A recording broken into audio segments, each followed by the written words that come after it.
গরিবের এসিটা দেখে আমি অনেক বেশি অবাক হয়েছিলাম, তাই আপনাদের জন্য ভিডিও করে নিয়ে আসলাম। তো এই ফ্যান বা এসিটা চালানোর জন্য প্রথমে লাগবে হচ্ছে একটা পাওয়ার ব্যাংক। আপনারা চাইলে সরাসরি কারেন্টের চার্জার দিয়েও হচ্ছে এটা চালাতে পারবেন।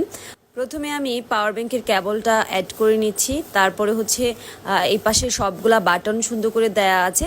তো এটা হচ্ছে 1 নাম্বার স্পিড, 2 নাম্বার, 3 নাম্বার স্পিডে হচ্ছে অনেক জোরে বাতাস হয়।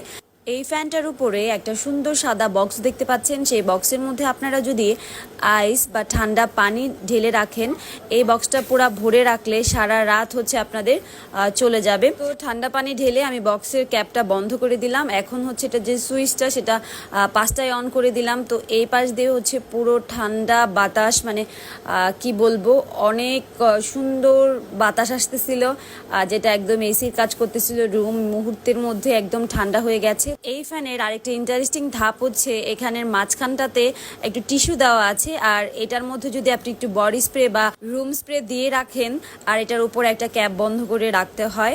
তারপরে হচ্ছে এইখানে সুন্দর করে এই গন্ধটা, ফ্লেভারটা হচ্ছে সম্পূর্ণ রুমে ছড়িয়ে যাবে।